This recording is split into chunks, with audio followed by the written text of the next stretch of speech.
understand what I'm about to tell you, you need to do something first. You need to believe in the impossible. Can you do that? What do you desire that you can't have? When I eat a brain, I get visions. Don't ever come back to Gotham. You have failed this city. Jesus, what kind of a preacher are you? There's about a dozen ways that I could stop you right now. But I don't think I have to. Because where I'm from, your grandson becomes the greatest hero in the universe. Now you should at least give a brother a moment to say something heroically clever. In the future, my friends may not be heroes, but if we succeed, they will be remembered as legends. Welcome to the DC TV report for the week ending Saturday, March 24th, 2018. I'm Edward O'Hare, nickname to be determined. And I'm Sara, academic by day, freelance writer by night. We're here to bring you recaps, news, and commentary for all live-action television shows based on DC Comics. And we have 6 new episodes this week. And 6 good episodes this week. Yes, including one series premiere. Yes. Yes. Sci-fi has given us a glimpse at Krypton. And Ed and I have differing opinions. Let's not spoil just yet. Yeah, lots of stuff to talk about. We did get some emails this week and a lot of tweets, and almost all of it was regarding Legends. So I'm gonna wait to read all of that until later. Otherwise, how you doing, Sara? Hey, doing well. How you doing? I'm good. As we record this, my area is bracing for, I don't know, between 2 and 6 inches of snow, and I'm angry about it, Ed. I'm angry. Well, I mean, my area just got a bunch of snow, and I got a day off. I got half a day off work yesterday. Well, that's not too shabby. So yeah. Although it's weird, like it snowed like 10 inches, and then within 36 hours, it was mostly melted. Ugh, get it together, March. So yeah. Lot going on. It's weird. I feel like we probably should just jump right in. Yeah, we've got enough. We'll chit-chat during the and we don't have emails general. We have emails specific to a show, so typically we vamp on that, but Yes. I mean, I don't know about you, but I've got some things to say about almost every episode, so yeah, dive in. All right, let's jump right in. Let's start off with Lucifer. Season 3, Episode 18, The Last Heartbreak. Lucifer felt overprotective of Chloe as Marcus became overly involved in their investigation of a serial killer copycatting a case Marcus cracked in 1958. Amenadiel bumped into Charlotte and had a hard time dealing with the fact that she is not his mom anymore. Dan had to call out Maze for going on a bender and being a bad influence on Trixie. Last minute reveal, after setting another date with Chloe, Marcus enjoyed a drink with the granddaughter of a woman who helped him solve the Broken Hearts murders 60 years before. I loved the flashback. Yeah. Kind of like what you thought Arrow should have been, like from seasons 3 through 6, something like that. Oh man, yeah, I enjoyed that flashback more than I've enjoyed any Arrow flashback for the most part. So yeah, that's a good point. It reminded me a little bit of Cold Case, if anybody is a fan of crime procedurals from the early aughts, where you would flash back to, I thought it was a really good crime procedure. I really enjoyed that show when it was on. But it reminded me a little bit of that because you had the old timey. You didn't usually have the same cop looking the same. I liked him in suspenders. That was a good look for him. Very dapper. Mm-hmm. Yeah. And I think that complemented his hair. I think. Oh, I thought you were going to say his square-jawed acting style, but okay, his hair. Yeah. Well, yeah. I mean, definitely. Like you realize like Tom Welling, at least as he is now, was like built for 50s noir. Did you hear that, Tom Welling's agent? 50s noir, make it happen. where the men are stoic, blank slates, strong and silent. Tom Welling. Yeah, a lot going on in this episode. At least with the side characters, and I actually found, because this was a callback and you had with the flashbacks, the procedural part of this episode was actually kind of fun. Yeah, I agree. I don't usually get as into the case as I did with this one. I enjoyed that. It helped a lot because one of the red herrings was Joshua Gomez, who was on the TV show Chuck. He played Morgan, one of my favorite characters of TV in the last 20 years. So it was fun to see him again. He was the tour guide operator. Oh. So I thoroughly enjoyed that. What a great twist. Yes. And what a great excuse to get everybody up on segways with helmets and ponchos. Yes. Yeah, that seems like a very LA thing to do. Yes. Where we can't afford a car or a double-decker bus, so we'll just spend hop on your people movers. Yeah. Yeah.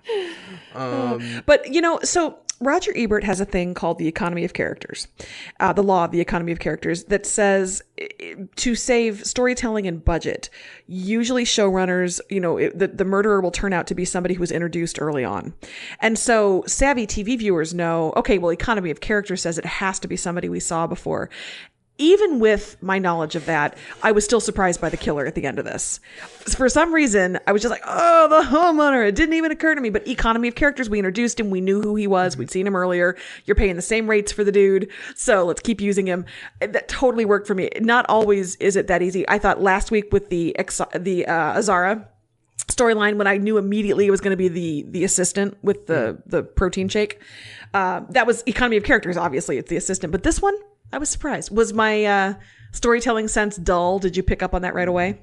I didn't pick up on it right away. It does seem obvious, like, once they throw it. Oh, it's the guy you saw for 30 seconds who's living in that guy's house. And yeah, once you get there, it's like, oh, I should have seen that. It's one of those things you don't realize, but once it's pointed out to you, it feels very obvious. Which is fine. I think, but I did enjoy that the twists and the twists and turns that this went through. I will say, for a lot of the shows this week, for as dynamic as these episodes were, I feel like a lot of these last minute reveals, which I just say is just like the last moment of the show, were not as much like cliffhangery or like, teases. A lot of them were just, and like Marcus just has this moment, like you don't think there's going to be anything more with that character, but he's just sharing this nice moment of nostalgia with this one woman's granddaughter. It's too bad that we probably will not see her again, because I like that actress. I liked her chemistry with Pierce, actually. Mm-hmm. I think if he was looking for true love forever, the granddaughter of the woman he had a connection with back in the day, that'd be kind of a cool story. That's obviously not where they're headed, which is a shame. And that's a whole other thing I have to talk about. But I thought she was well cast. She was a good character. It was cool. Oh, yeah. Can we talk about that now? How in like 3 minutes, he already has more chemistry with her than he does with Chloe? Yeah. Is it because Lauren German, for as lovely as she is, just has no charisma with anybody? Is that the deal?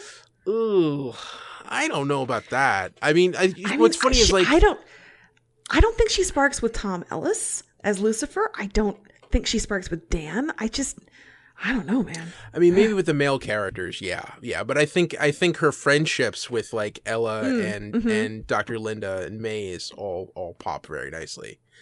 Yeah, I agree with that. But yeah, I don't know. It's weird, like.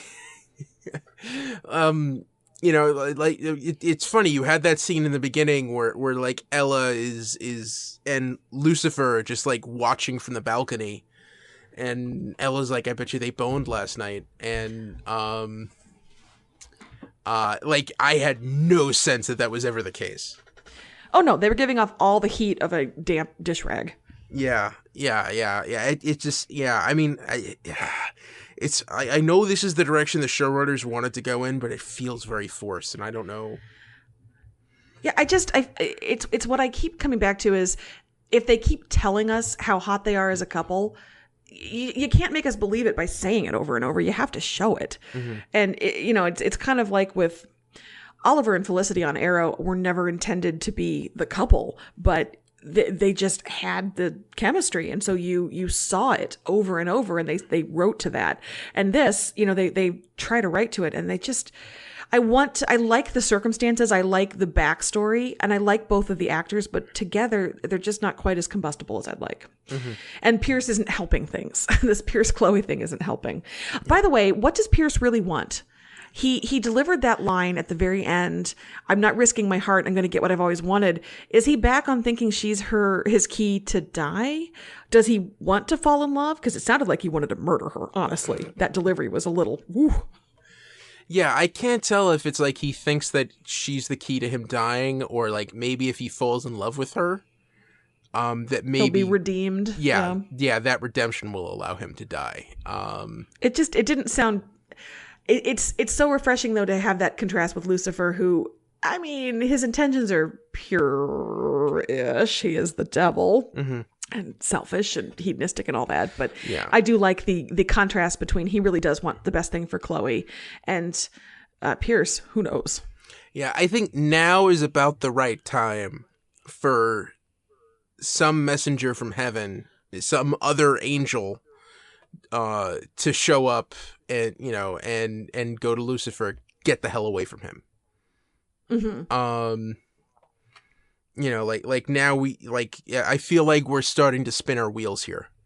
There needs to be some kind of outside force to give both Lucifer and Marcus some direction as to like where we're going. I mean normally that would be Amenadiel, but he seems even more lost than anybody else. Yeah. Yes, very true. Before we move on to Amenadiel, I just want Lucifer to be honest. I love you. I have feelings for you. I'm just putting that out there. I don't know. I get frustrated when characters repress, because Lucifer's always been so out there about what he feels. I just wanted a little bit of honesty. And that's why transitioning to Amenadiel, if you're ready to do that, I was on board with what happened. I think he made the right choice with Charlotte because I think she needs the truth. That's why she's suffering, is because she doesn't know. I know not everybody felt the same way. How about you? Yeah. I mean, I think it's the kind of thing where, like, I mean, at the outset, like, I think he should have understood right up front, no, that's not my mom. But I think this ultimately it is good for Charlotte. Yeah, I think it's going to be hard at first, but I truly think not knowing was much harder for her than processing God, goddess, angels, devils, etc., etc., etc. Yeah. So, yeah. Yeah. And then Maze. Oh, girl, you're a mess. Yeah, I don't know. For some reason, like, I mean, Dan is a really great dad, and it's nice to see him stepping up. But the way this show is built up, the idea that Dan would be intimidating to her at all, or not be intimidated by her. That's a good point. I guess maybe we could read it as he was stepping up to a very scary foe on behalf of his daughter. But it didn't really play it like that. We didn't have to see him be like, okay, you can do this. She's hell's greatest torturer. Well, I guess he doesn't know that, but you know what I'm saying. Yeah. You can still do this. At this point, I am hoping that the show is building toward a bigger reveal about Maze, that there is going to be, and this week's episode looks to be all about Maze. It's called Orange is the New Maze. So I'm hoping that there's going to be some other, she's struggling, having been exposed to human emotions for as long as she has, she has the emotional maturity of a 5-year-old, because that's how long she's been on Earth. Something to explain this, because otherwise she's really erratic and all over the place. And if it's just because of Linda and Amenadiel, that to me isn't a strong enough motivator for that. So I'm hoping they pull it out. Yeah, I just wish we had one moment of... Because, like, the whole thing where she screams and then Trixie hears what she said and then runs off, that was great. I just wanted one moment with just Trixie and Dan of her crying, asking why she said that. That feels like that could have been a cut scene. That feels like something they would have written, because I do think that would have been an important beat. And I wish they would have left that in or written it in the first place, if that is the case. Cool. And, I guess that's something we'll get to look forward to next week. Indeed. Cool. Did you have anything else? I know there's no news this week. No, nothing really else. No real news. All right. So moving on. On to the fun. DC's Legends of Tomorrow. Season 3, Episode 15, Necromancing the Stone. Sara responded to the Death Totem's call, fell under the spell of malice, and the other legends scrambled to take control of the Wave Rider from her. Agent Sharp tracked down John Constantine and asked for help saving Sara. Last-minute reveal, Agent Gary turned the Legends story into a D&D campaign, and Constantine rolled the dice. I loved this episode so much. Yes, it was a very, very simple episode in terms of story. It's Sara gets taken over, and everyone has to deal with it. But it's so much more than that. It was psychological fears, and it was character study, and it was funny, and it was scary, and the makeup effects were ridiculous and amazing. And Sara/Malice apparently has her own wind machine, which is amazing. Ugh, the whole thing was so good. Mm-hmm.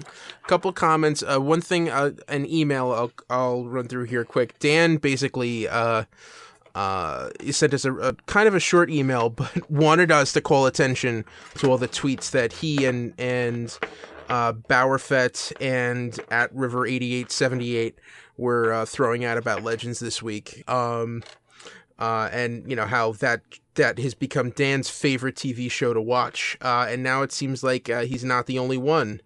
Who's plus, also why John Constantine is a good choice to join the Wave Rider, which is part of the news that we're going to get to later. But yeah.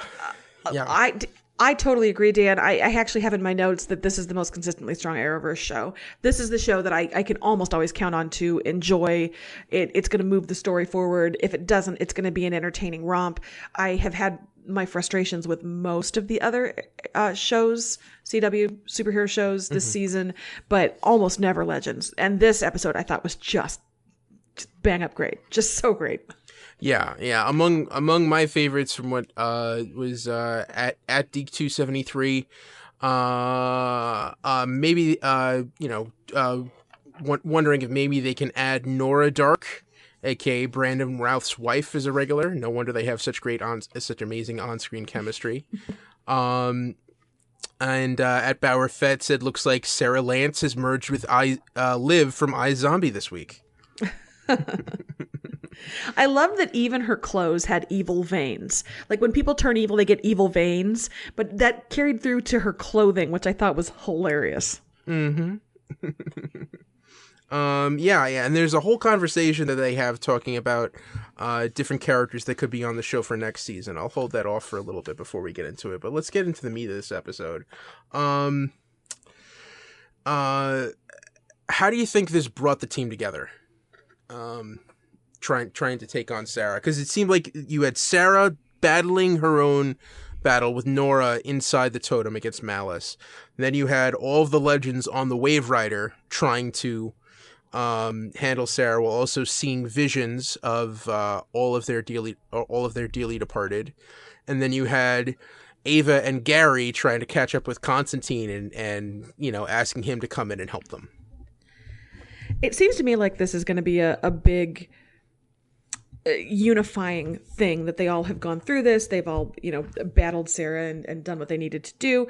I also think Mick stepping up and accepting the totem is a big step for his character. And so that surely is going to have some positive ramifications for the team moving forward as well, and interesting ramifications for his character, for the powers and so forth. So I loved everything with Constantine, him chasing a chicken, him being so breezy and oh, you're jealous, gotcha, name checking Doctor Who, just all of it. Constantine was great. I think that helps him incorporate. Gary was people need to respect Gary more. I like Gary. Gary's awesome. But no, I do think this is good team building. Just like I feel like Zari's Here I Go Again episode, which was so good. The bottle episode was good for her unity and getting her to stay and kind of bonding her to the team.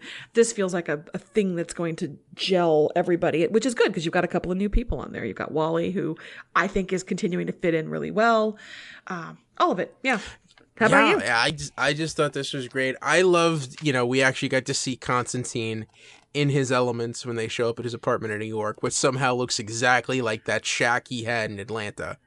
And he's running a racket with the chicken, trying to give fortune tellings to that old lady. Like that seems very much like a Constantine thing to do, where he's always got a scheme going. Just I thought that character is fitting in nicely with this show. It was interesting. It's weird. Ava's arc here, because she's getting very invested in Sara very quickly. Like, this is all going so fast. I think we had a little bit of I guess we didn't have that much of a time jump. She actually said she and Constantine hooked up 3 weeks ago. Mm-hmm.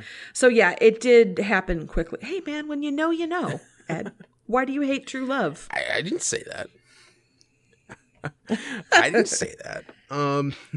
But just things are moving fast. That's all I'm saying. I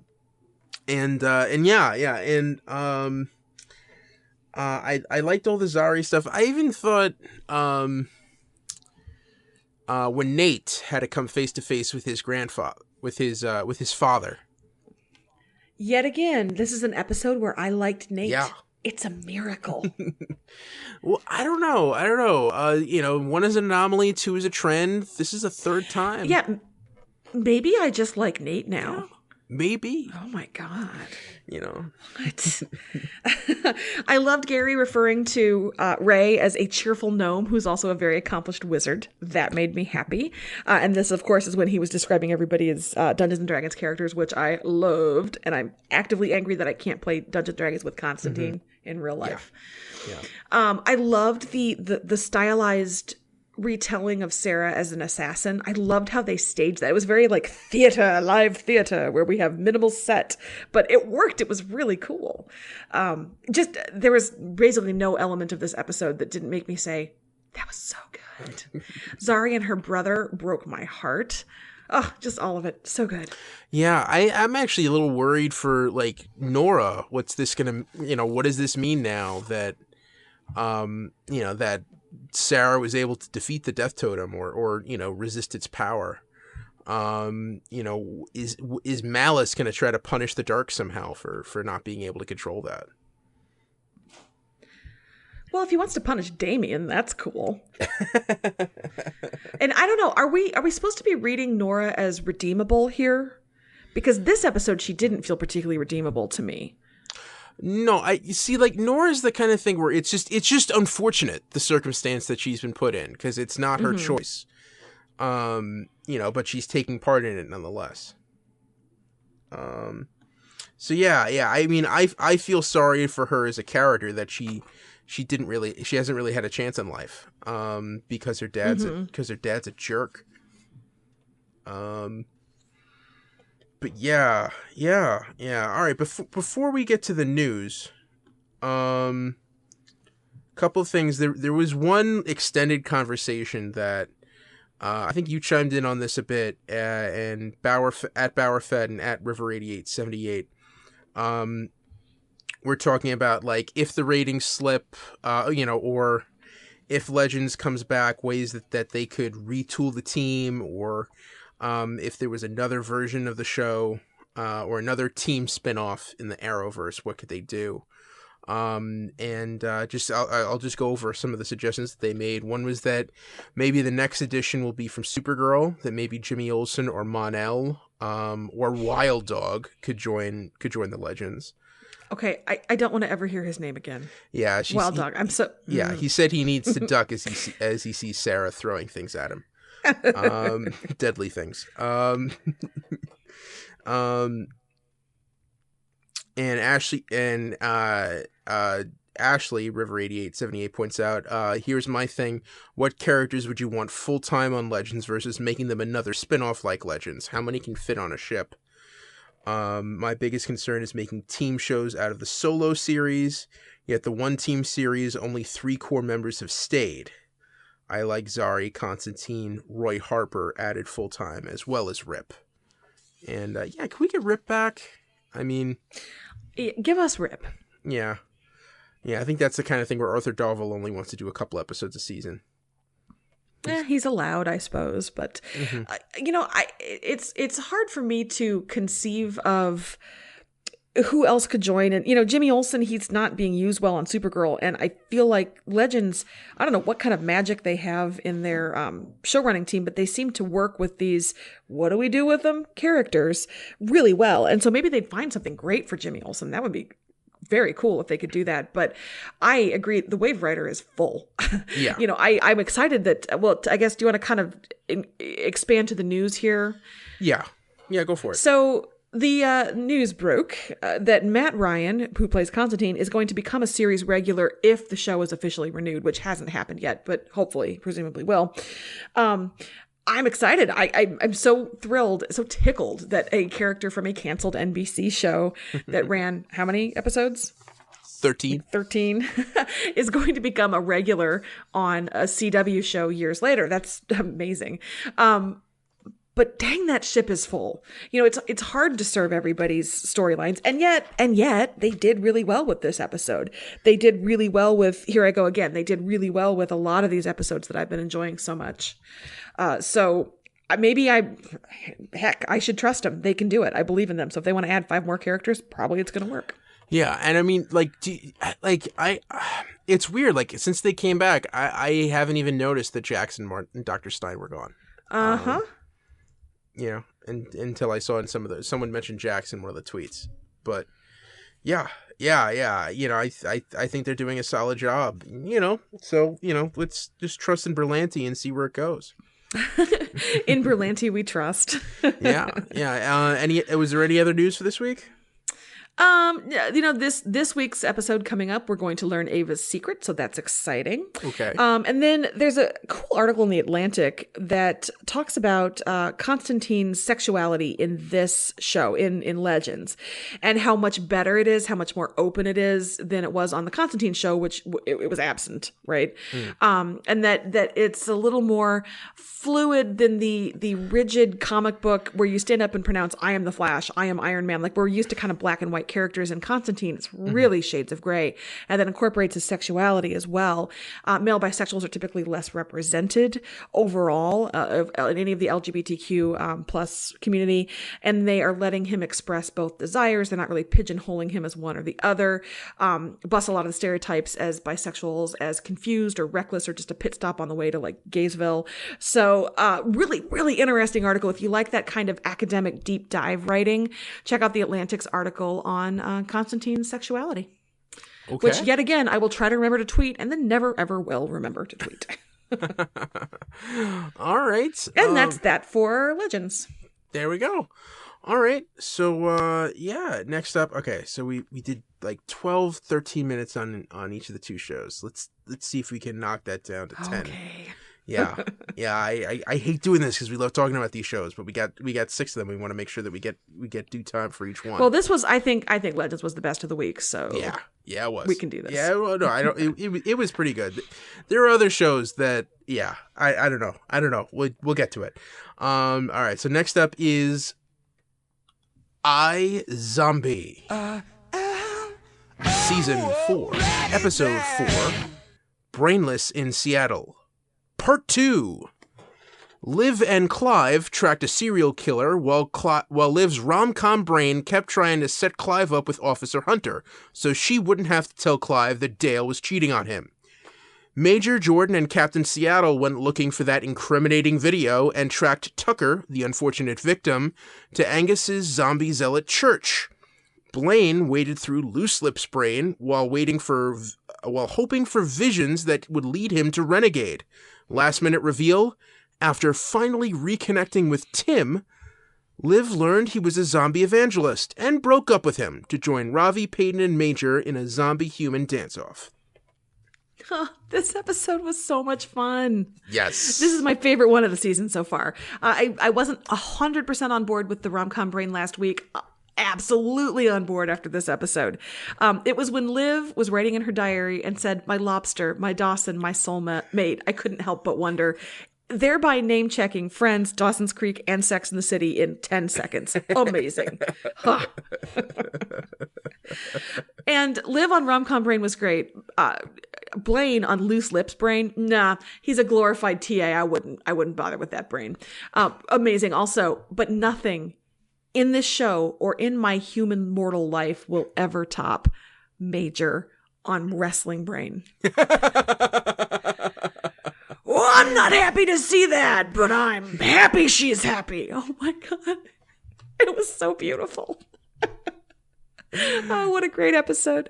Honestly, that's all I need to say about it. I loved it so much. Thank you, iZombie, for giving us Major on Wrestler Brain.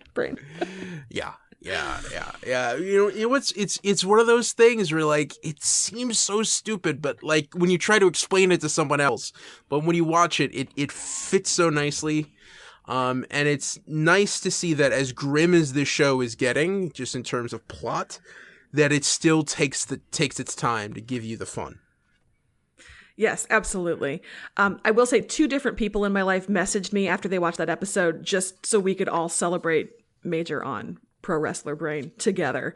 That's the power of this show. It brings us all together to say, yeah, that was really good.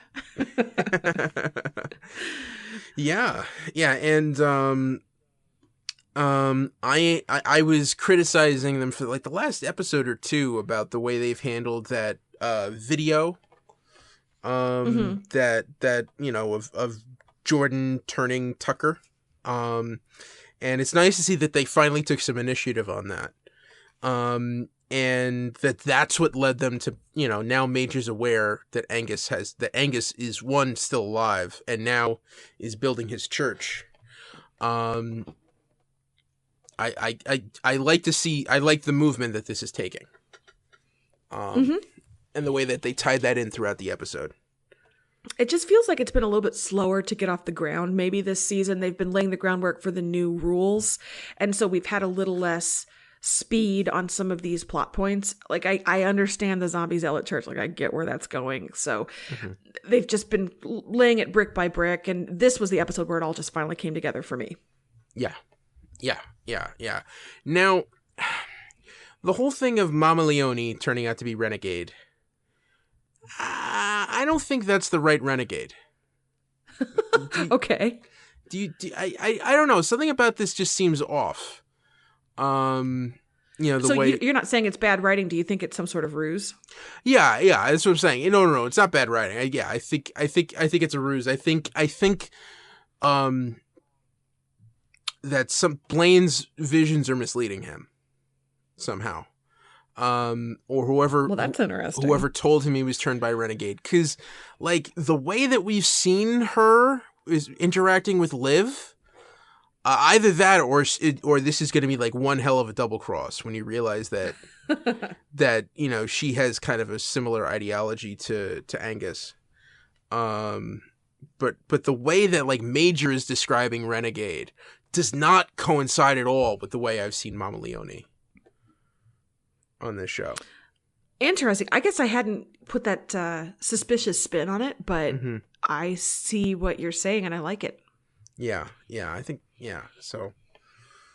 Okay, but Liv walked down the steps to kiss me, just like in She's All That, and I think we need to circle back to that for a second. Amazing. The writers on staff who are rom-com fans who were like, I got this. It's just, everybody sit back, cracks knuckles, I got this. Thank you for doing your job so well. Yeah. The music in this episode the music choices I thought were really good. Yes. But I'm just looking through my notes quick, see if there's anything else. We didn't get that much follow up on Peyton and Ravi. It just seems like they're just hanging. And Clive, right? We didn't have as much. We had Clive and Liv trying to hook Clive up with the comely new police lady. Yeah. Oh. And trying to engineer the meet cutes. Oh yeah. And but then when he turns and talks about the open relationship that. Yeah, and he looks so broken. Oh. I mean, like at that point, you really should break up with her. I mean, I understand he's trying for his zombie lover. He's doing his best, but yeah, he doesn't seem like he's happy. No. I think that's the thing that's hurting him, is like he feels like if she wasn't a zombie, none of that would be happening. Yeah. Yeah. That was kind of depressing. I'm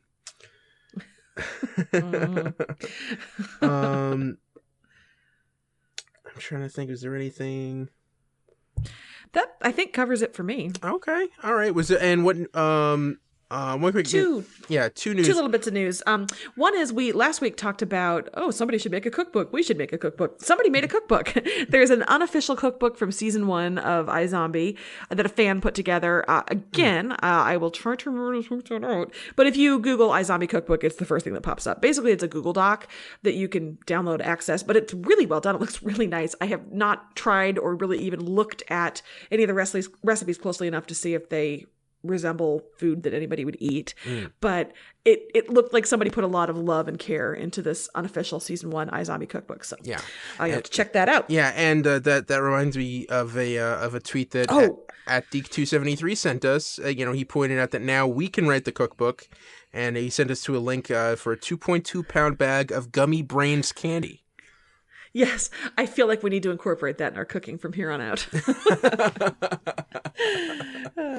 Yeah. I just somehow I don't think that would work in buffalo sauce. I mean, enough buffalo sauce will drown out. It will burn you. It'll burn out your taste buds, so you'll be fine.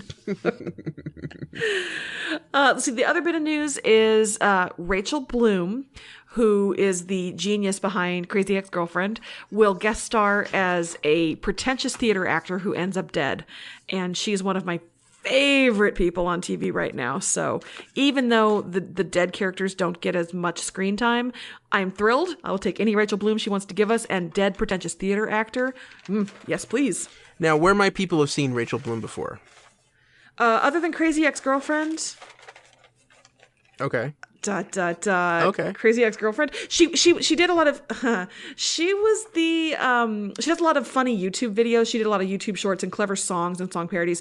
I had seen her before Crazy Ex-Girlfriend in the Fuck Me Ray Bradbury song, if that is a thing that anybody remembers. Okay. But she did a lot of those funny short song clips, and she's parlayed that into a fantastic show on the CW. But if you haven't seen Crazy Ex-Girlfriend, don't let the title scare you away. It's a lot more nuanced than that. You should check it out. All right. Cool. And that's it for iZombie. And correct. Moving on to Black Lightning. Season 1, Episode 9. The Book of Little Black Lies. Jefferson and Anissa enlisted Inspector Henderson to help track the ASA and clear Black Lightning's name. Gamby did some recon of his own and reached out to Anissa in an effort to regain Jefferson's trust. After learning about Jennifer's powers, Anissa revealed their dad's secret identity, and Jennifer had a hard time coping. Last minute reveal, Jefferson had a talk with Jennifer, and they watched a movie together. Jefferson is such a good dad. Aww. Yeah. But talk about anticlimactic last minute reveals. Yeah, you're right. A lot of these this week were just tying up loose ends neatly with a bow. Mm-hmm. Yeah, but it was a great moment. Yeah. Well, and I like that people kind of behave like humans here. I like that Jennifer was mad. I appreciated that. That is a realistic response to, I'm sorry, you've been lying to me my whole life? Really? Mm-hmm. So I enjoyed the way she worked that out. Yeah. I think that, this show is moving really fast. It's funny. Mm-hmm. There's only 4 episodes left in this season. And I wonder what this show would have been like if they had 10 more from the start. If it would have been this tight. I'm kind of glad it didn't. I in some ways I appreciate a shorter. In fact, I wish more shows would go to a shorter run, because I think you get less sag in the middle. So I like a tighter 10 to 13 episode run. And I think that the show probably has benefited from that, because it's just plunged us right in and made the developments come rolling. Yeah. Speaking of that Gamby flashback, they used all the Photoshop on that. All of it. He was smooth and young. Did I just make it weird? I'm sorry. I don't know. It could have been foundation. It was black and white, so it was probably some soft lighting. You know, there's really soft lighting. Yeah. A lot of Vaseline on that lens. Oh, you'd be surprised. There's a lot more tricks that they could do with black and white lighting, with black and white than they can do in color. From here on out, I will only appear in black and white. Thank you. That's why for a long time, the Oscars, they had 2 separate cinematography awards, one for black and white and one for color. Oh, I did not know that. Yeah, a little bit of film history spun on you. But going to the episode. I am going to read one quick tweet from @BauerFett. He says, "I keep seeing Tobias and Gamby in a bar. Tobias is going on about how he had killed Black Lightning, and Gamby shaking his head and telling his tale of woe about killing this purple guy in a mask called the Phantom."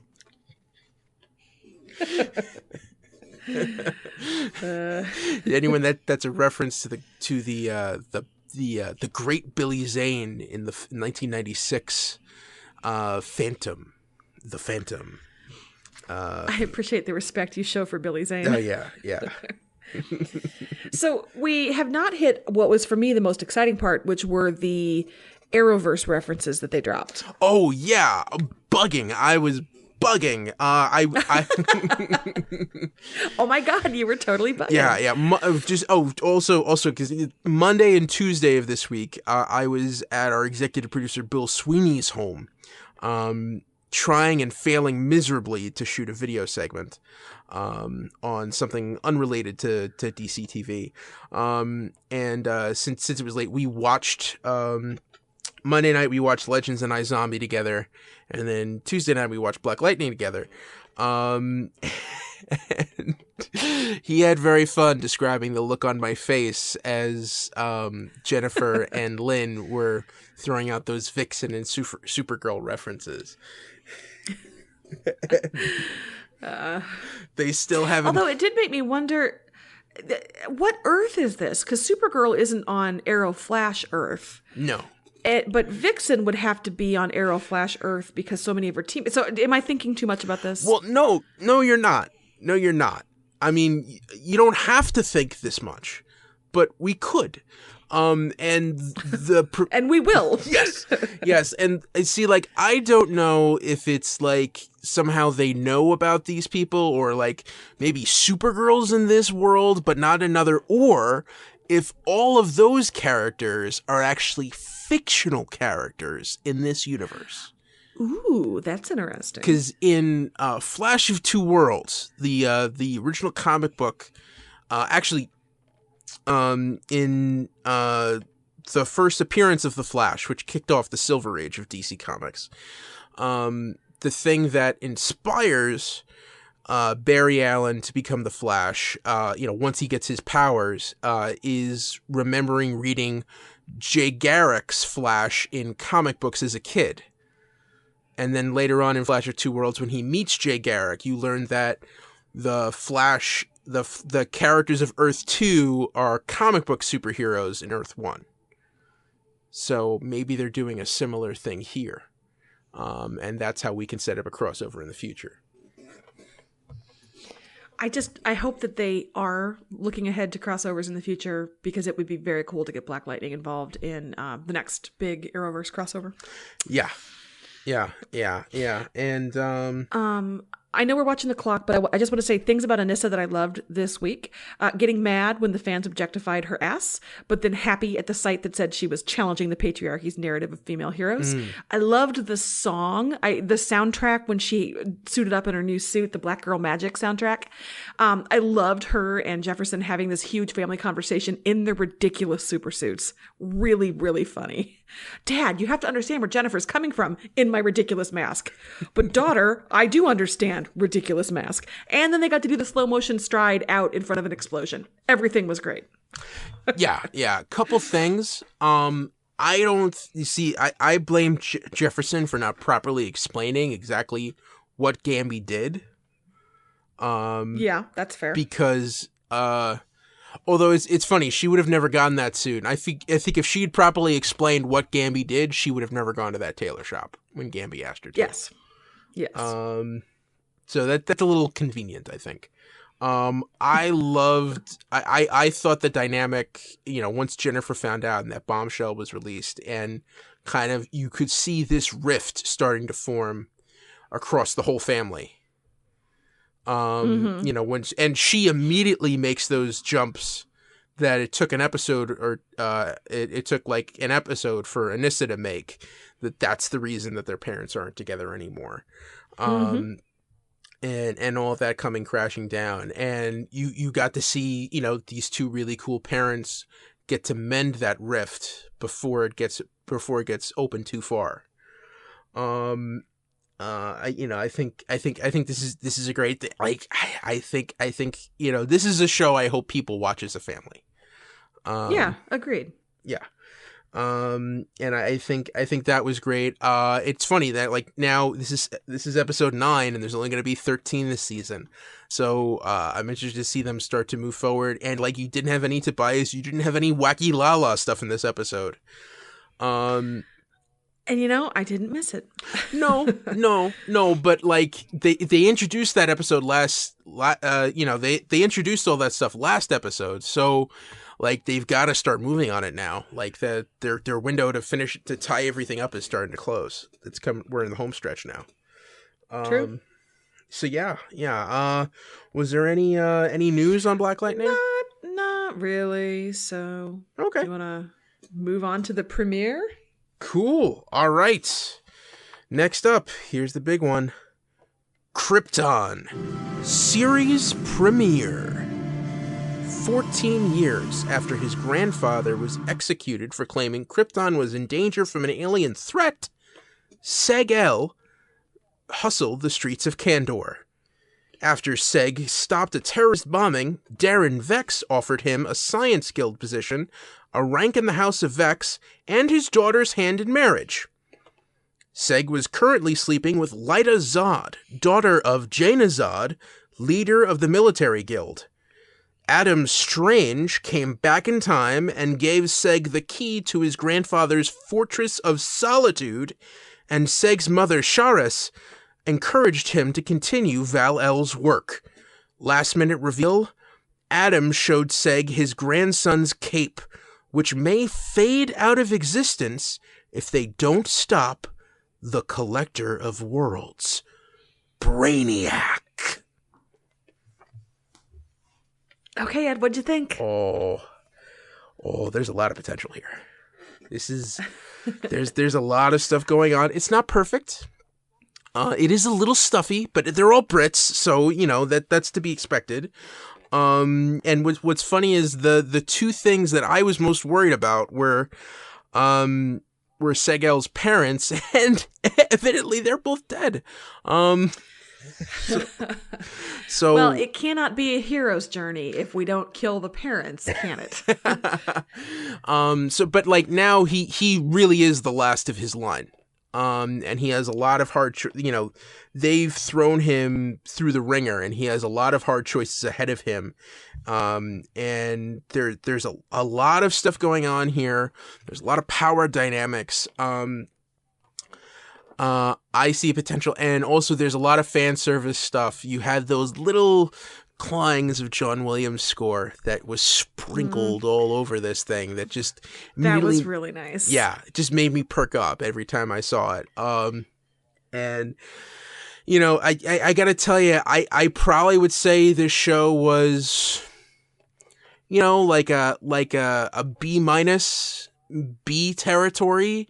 And then the second, once he pulled out that cape, and then you saw Brainiac, you saw that ship that's shaped like a skull, and all of those glass orbs that are holding those shrunken cities, and then you actually see Brainiac, and he's just as scary as you'd imagine he would be in live action.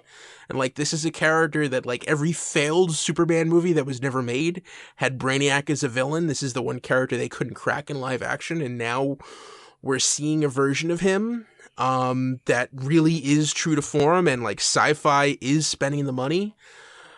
I don't know. It all of a sudden it jumped to an A. And again, this may be complete fan service for me, but I am really excited to see where the show goes. I am genuinely happy for you. I really am. For me, it was a C-.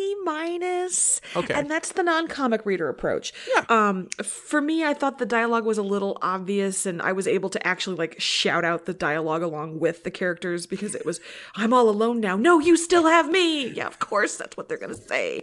And it was really ponderous, and I was disappointed to see first Barris and Selmy, and then Trixie the Whore, and then Sherlock's detective inspector friend all die one after the other, because I was really in it for the old British actors, and they all just died. It was a little Back to the Future / Divergent fanficky for me because you've got the factions and the factionless, and you've got the secretly kick-ass mom who sacrifices herself, and then you've got the disappearing cape. Like, we have to stop before the cape disappears. It was a little... I didn't love all of it, but there was stuff I really, really did like. I did think the world building was very cool. I liked the little alien flourishes, the way that you could pay off debts by tapping your plastic cylinder things. I liked the look of it. I liked a lot of the lived-inness of it. So I agree that there's potential. I think the pilot probably tried so hard to take us seriously. We're Superman, but we're not Superman, but you should love us because Superman. I don't know why a time traveler would wear any kind of baseball cap with a team logo on it, but whatever, bygones. I'm hoping it'll relax a little bit and be a little less ponderous British people, and just be and let the world breathe. The Rao god mask, creepy. So just stuff that was really thoughtfully put together. And even if I wasn't going to be watching this for the podcast, I definitely tune in for another episode or two to see how it was going. I just don't have quite the same fan excitement that you do, I think, because you're seeing things on the screen that you didn't think you'd see. Oh, ever in your life. Cool. Yeah. What's funny is I actually thought that the Rao mask was one of the cheesier things. That's there was something about the repeating face that just made me psychologically uncomfortable. Okay. It's funny. Bill Sweeney has a lamp in his living room that has a very similar kind of like. Oh, I hate it immediately. Sorry, Bill. Yeah. I think it's like a darker color. It's not gold. But that same kind of thing with like a face with multiple eyes and noses. Yeah. Seg just really likes to punch people. He did a lot of punching in this episode. Yeah, he's a hustler, that's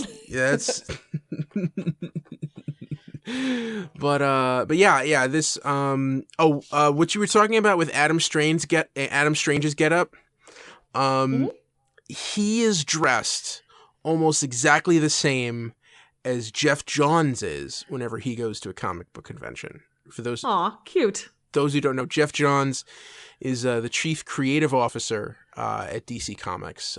He's written a lot of great stories, runs of Justice League and Aquaman and Green Lantern and Flash. And he basically oversees all of the adaptations of DC Comics into other media. I believe that's a cool shout out in that case. Yeah, that's a cool shout. And I believe he is from Michigan. So for him to be a Detroit Tigers fan, isn't a stretch. It's organic to the character. Yeah, but if you see him, he always has a leather jacket, with a hoodie, and he's wearing a ball cap. So I don't know why they made Adam Strange Jeff Johns, but.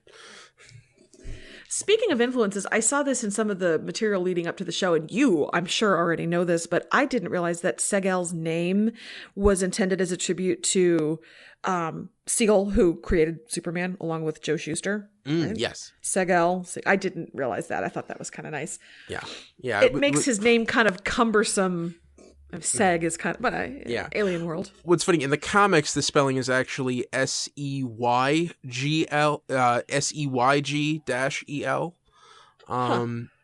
But I think they changed it because they didn't want people to think it was Zegile. That would be awkward. Yes. But yeah, that's pretty cool. So yeah, lot to talk about here. Let's just go through characters quick. I think we've kind of talked about Seg. He has this supporting cast. He has this friend Kem, who's the bartender, who really helps him run those rackets. Yeah. Yeah, no, I enjoyed the friend. Yeah, I thought he was fun. I thought that was a great way to introduce him, because you see him as a young kid crying as he watches his grandfather walk the plank, into a blizzard of nothingness. And then immediately we see him getting in a fight at a bar, and he's actually intentionally getting beat up to get to make money.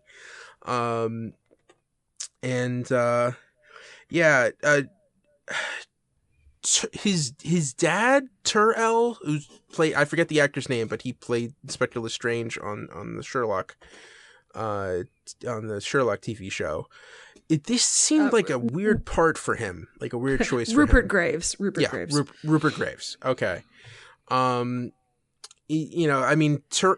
is really kind of like a cake eater. Just like a real loser. In every sense of the word, that not only did you just sit there and watch your dad get executed, you actually took a job with the guy who sentenced him. That was harsh. I think that's really, like, even if he offers you the job, you really gonna take that and watch that guy every day?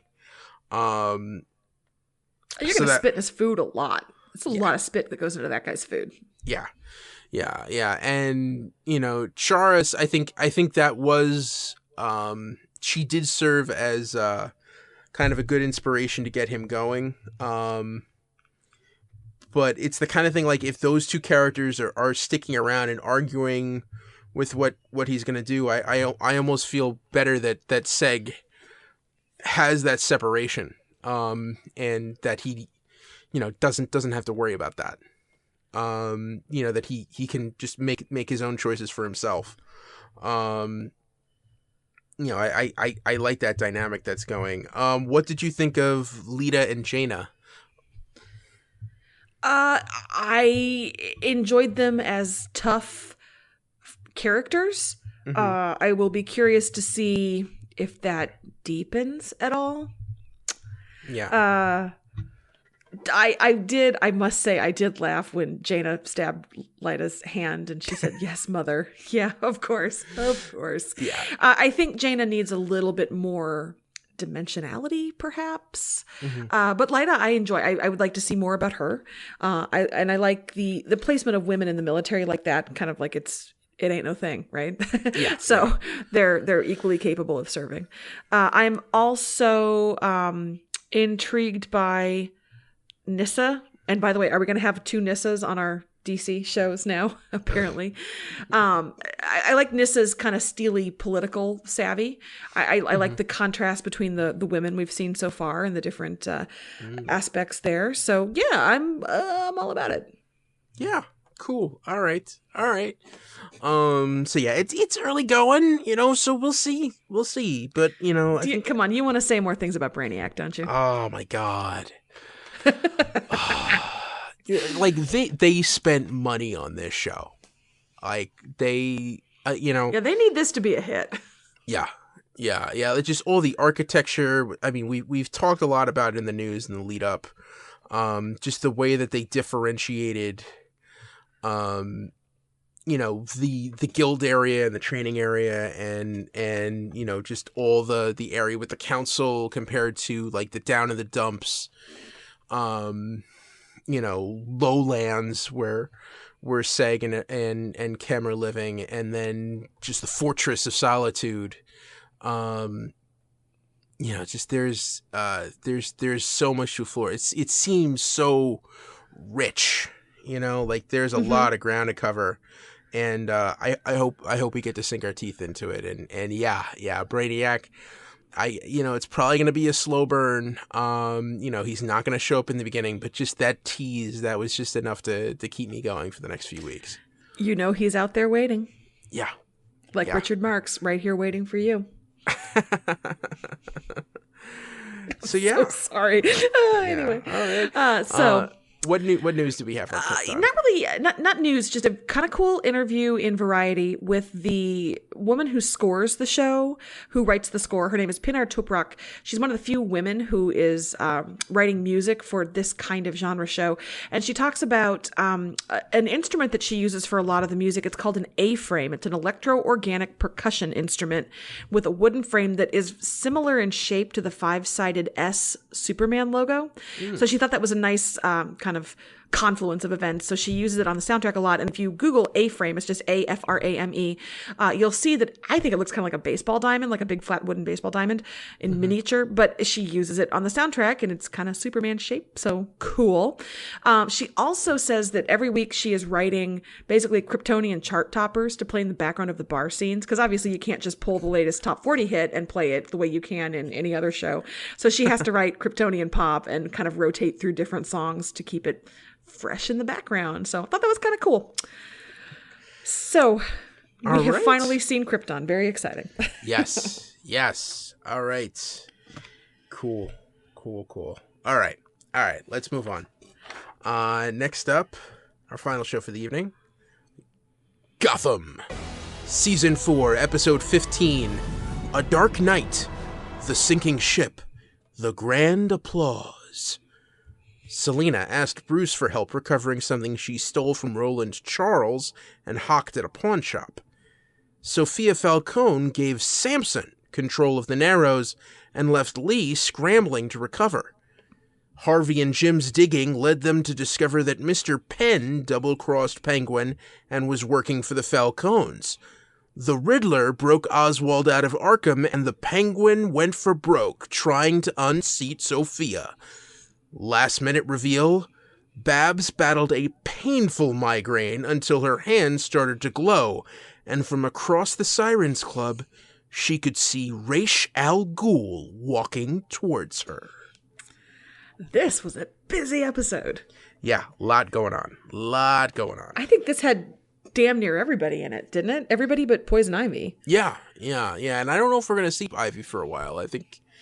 And we talked about her. Selina and Bruce had a nice moment talking about what Ivy did, so she was not forgotten in it. But I thought I enjoyed this. This was a good episode. Yeah, and not just because Victor Zsasz was back, but I mean that helped a lot.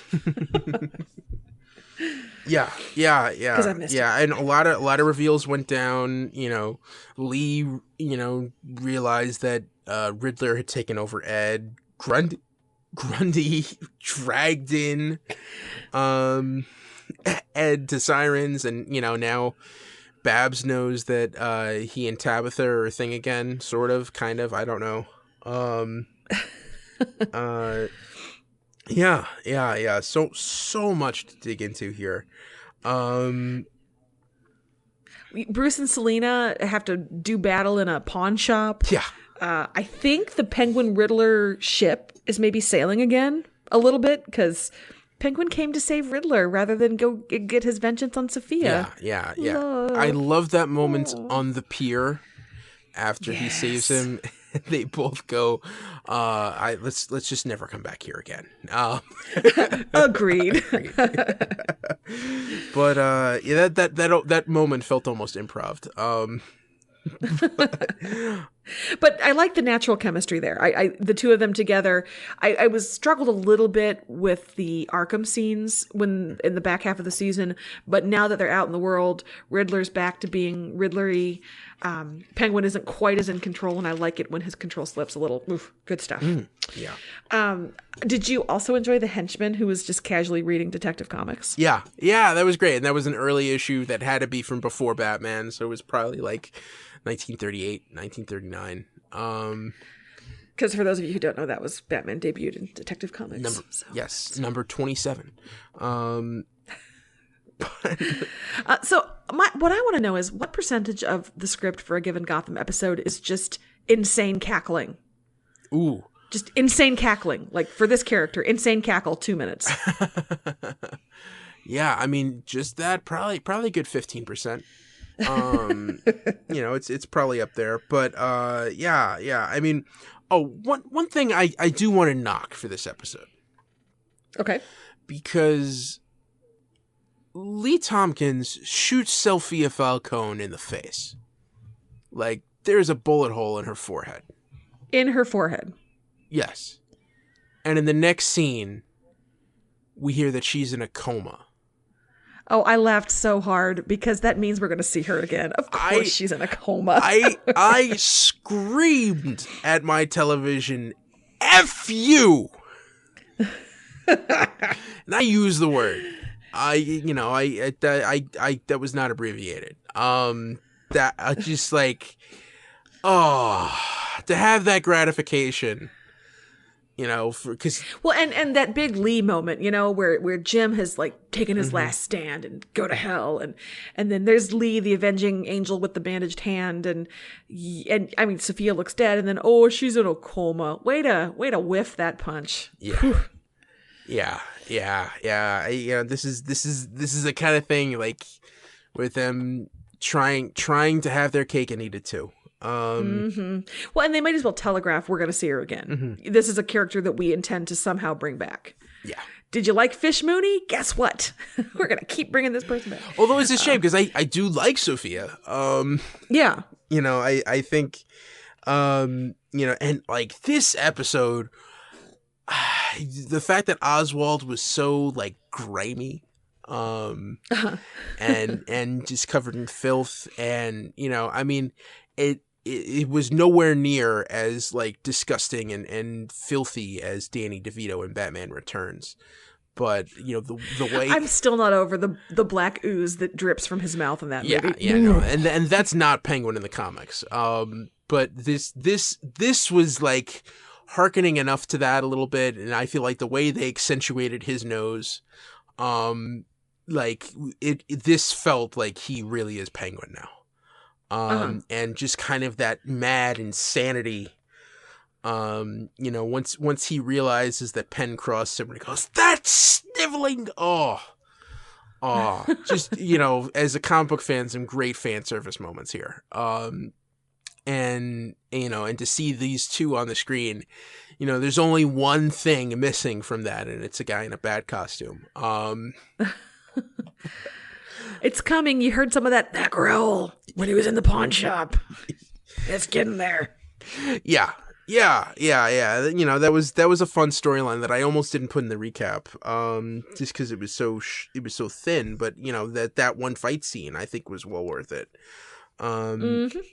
You know, you see all of, like, I was just listening earlier today to Gotham Lights recap from last week. You know, and they really talked about how everyone's path seems to be going more and more to where they should be. And you know, you see that with Selena and with Oswald and with Ed. Really, like, these characters are almost fully formed now. I hope they're not worried about cancellation and so accelerating that, you know. I mean, I think you can't help but be, but there definitely is a way that you could stretch this out another year. You know, I fully believe they can do that. Yes. Yeah. Just give everybody amnesia, and amnesia ray hits the city. Gotham amnesia. I actually think there's a 20% chance that could happen on this show. So. Yeah. I mean, you know, there's still a lot of tweaks that you got to make. You know, mainly that we've got to grow that stash. Got to hashtag grow the stash. Grow the stash. So yeah, and I liked the way Harvey and Jim interacted in this episode. So much. Yeah. This felt back to like season 1. And you know, really a lot of this felt really strong. I'm talking too much. Sarah, to take it over. Well, and I also really enjoyed the little moment Jim had where he thanked Oswald. You know, that they kind of work together to bring down this mutual foe. And I do think it's an indication of the compromises Jim's going to have to make moving forward to keep Gotham safe. And that is working with people he doesn't want to work with. But I thought that was a nice little moment where he just kind of gave a quiet thank you. So yeah, really good episode. It's kind of like with iZombie. I enjoyed this one more than any since it came back this season. Same with this mid-season return. This is the one that I've enjoyed the very most. This was a lot of fun. Yeah. Even that bounty hunter fella was back. I thought he was dead. That was great. Yeah, Wendell. Yeah, thank you. Yeah. I didn't do him the service of looking up on IMDb. Yeah. There's another name for him, but they just called him Wendell in this episode. I'm just gonna go with that. And Zaz was here. Oh yeah, I mean, hello. You know I'm gonna love an episode with Zaz. But yeah, and even though she's in a coma now, the fact that Sophie is out of commission, is someone gonna another Falcone cousin gonna fly in from Sicily to take over the racket, or what's gonna happen now? Lee's gonna stop all insurrections and rule as the queen. Well, Lee's gonna take the Narrows, but I feel like Sophia controlled much more of Gotham as a whole. That's true. And Oswald, even though he probably could, I think it's gonna take him a while to get back on his feet, considering that he's also an Arkham escapee. Oh, that little thing. Yeah, it's a little thing to keep track of. And is that Ra's al Ghul that Barbara saw, or is that a vision that she's having?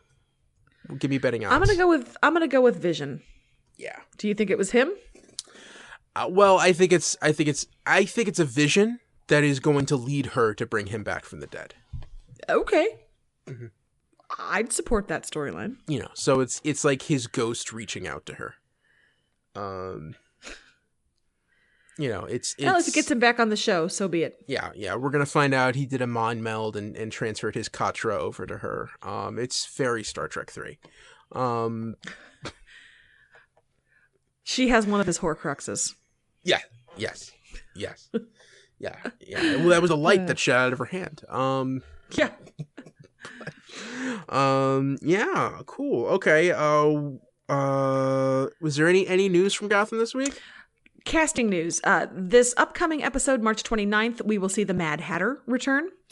And then the week after that, the first episode in April, the Mad Hatter will be joined by Firefly and Jerome. So we're going to get some of the baddies we haven't seen in a while. Ooh. And then IO9 featured some leaked set photos of what could possibly be the actual Joker, who, to me, looks a little bit like Norma Desmond from Sunset Boulevard. Very white, pancakey face, very bathrobe chic. I don't know. It's it's a Joker. Yeah. Well, to me, the white makeup and the red lipstick, make him look like a member of the Court of Versailles. Although to be fair, a lot of people on Gotham have a lot of white makeup on, so it's all very Court of Versailles up in there. That's true. All he needed was just the painted on dimple and the white wig. And then the weird high pitched giggle. For some reason, I assume everybody at Versailles was just like, yeah. So yeah. Although, or maybe that's just Amadeus. It's my Amadeus memories. Yeah. Although I will say, if you look at that picture, his collar is purple, but the rest of the jacket itself is more of a darker black.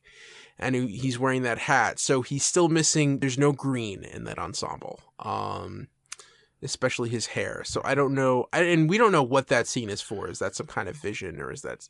Yeah, that's true. It's just leaked set photos. They could even be messing with us and just sending that actor out on the street. And of course, it is the Jerome actor. It's Cameron Monaghan. So yeah. Okay, that's what I got for Gotham.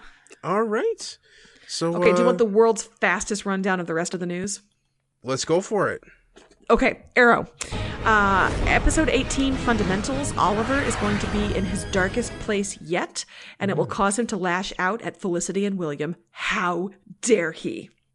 That is interesting to me because we have seen Oliver in some dark places. I feel like last season with the, spoiler for last season of all Arrow, so skip ahead 20 seconds, but, I killed people and I liked it, seemed really rock bottom.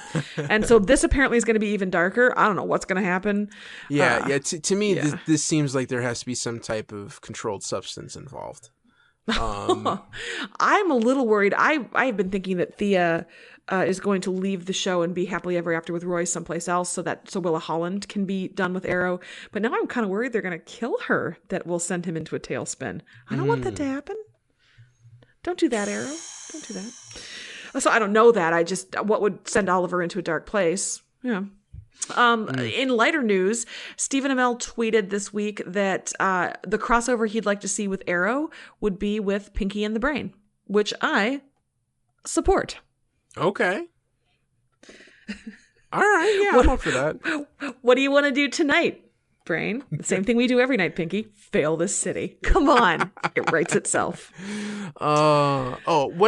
Actually, do I want to... I just, a theory popped into my head that comes from the Green Arrow run written by Jeff Lemire a few years ago, which involved a storyline where Oliver discovered that his father, just before killing himself to save Oliver on that island, had an affair with I believe it was Shadow, but basically you learned that Oliver has a young half-Asian sister named Amiko, who was trained from birth to be a vicious killer. So you could kind of have like a Damian Wayne scenario. And maybe I wonder if maybe Nyssa might be revealing that not only does he have a little son that he never knew about, he also has a little brother, or a little sister that now he has to take care of. Look, I hate to say it, but Arrow is perilously close to shark jumping already. That would pretty well do it for me. Yeah? Okay. Yep. All right. Yep. All right. I'm just letting you know of our options. Okay, well, thank you. I feel more informed, and I appreciate that. Okay. Next news story.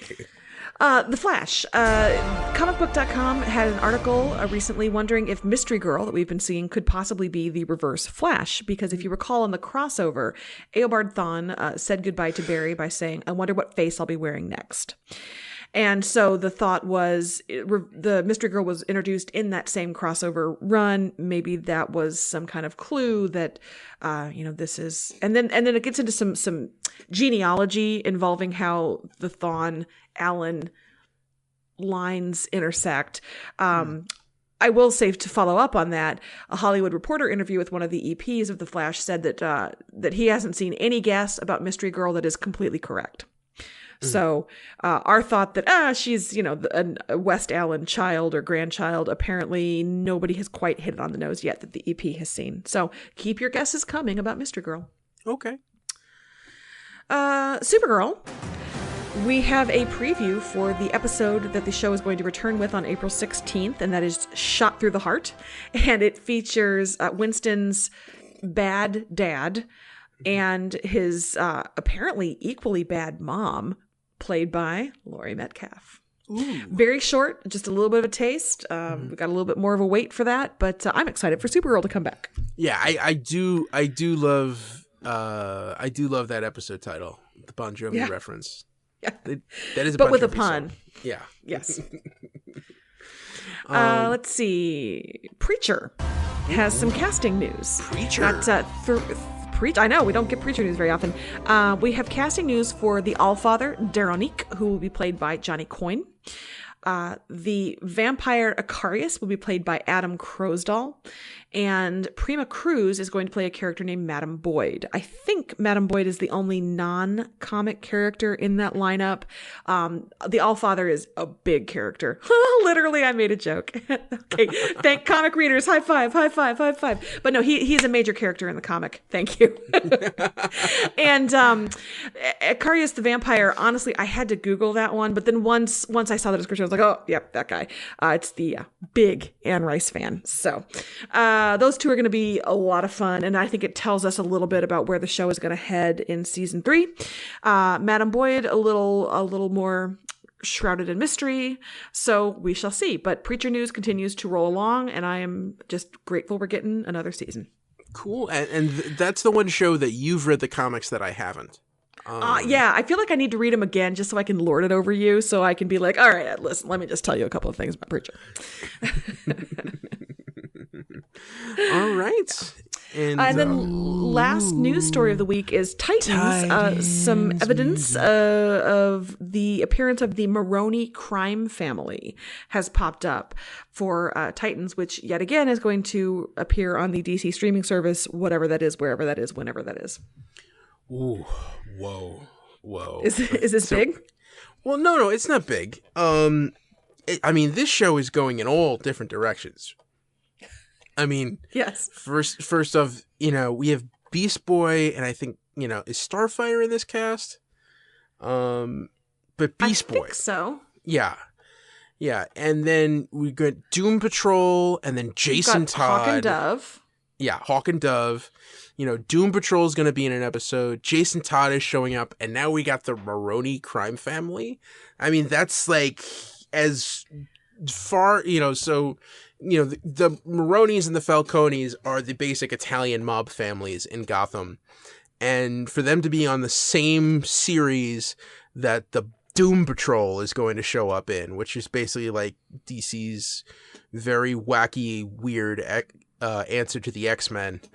How many episodes is this season? I think 10? Oh, that's a lot of ground. Yeah. So and now in that article, I know I ask this every week, but does it say what the name of this streaming service is going to be? Come on, you know the answer to that. Come on, or when Ed. it's going to happen, or how much it's going to cost. It's a mystery. DC likes to keep us guessing. All right. DC stands for don't care about your questions. Ooh. Did I just name the episode? Ooh. No, but I think that's a great hashtag. DC stands for don't care. Yeah.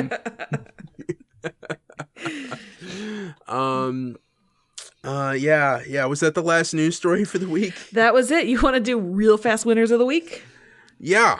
Let's go for it. Okay. My winner of the week are pop culture junkies who enjoy spotting references to their favorite stuff in other pieces of fiction. Okay. So, Legends of Tomorrow had references to Doctor Who and Dungeons and Dragons. iZombie had a billion rom-com shout-outs. As I mentioned, Krypton had some pretty clear references to Back to the Future, and I swear to God, that was just a complete Divergent ripoff. It's warming us up for Ready Player One, which is just one big ol' walking reference machine. And I feel like all the DC shows have just queued us right up by just sprinkling in, like, you like this TV show, you like this game, you like this movie series. Yeah, we got it all for you this week. So pop culture junkies who enjoy being like, I know that. Hey, you won this week. Yeah, so mine is, it's kind of a loose one, but I feel like a lot of the episodes had a focus on legacies and mantles. Specifically in Lucifer, you had the Broken Hearts murders. You had a copycat going up and trying to take that mantle and continue that legacy. In Legends of Tomorrow, Sara was drawn to the Death Totem and took up that mantle. iZombie, I couldn't really find anything. Black Lightning, you had the continuous talk of Jefferson passing his legacy on as, to being a hero to his kids, and now that Jennifer's got powers, how that's going to affect everything. Krypton, you had the whole thing with the House of L being stripped. Oh, sure. Of its rank, and Gotham, everyone was gunning for Sophia, and taking her mantle away. Very interesting. I like that. Yeah. As always, yours is really smart. I think it's thin, but okay, I'll take it. So yeah, cool. We're coming at a good time. We always try to get it under 90 minutes. We don't make it every time, but well, we have a lot of episodes. It's gonna wax and wane, and right now we are on just a glut of shows. Yeah, and we got another one. I think Arrow's coming back next week, right? So yes. Yeah, so we're gonna have 7 next week, unless something else drops. Mm-hmm. But yeah. So thanks everybody. Thank you for supporting. We love all the tweets. And send us some emails to Sarah. Anything else you wanted to say before I jump into the closing? No, I appreciate you and all the work you do too, Ed. Keep it up. Thanks. You want to go to sleep. Okay. It is dinner time. All right. Well, that's the DC TV report for this week. You can find us on Twitter. I'm at Edward O'Hare TBD. And I'm at Sara Netzley, SaraNetzley. And be sure to follow the show on Twitter at DCTV Report. Send along your emails at dctv@wickedtheory.com. Also be sure to subscribe to our show on your podcast app of choice. And check out our sister shows, the Wicked Theory Podcast and Preacher vs. Preacher. This has been a Wicked Theory Studios production. Executive producer Bill Sweeney. Visit us at wickedtheory.com. Shazam, everybody. Shazam! Shazam!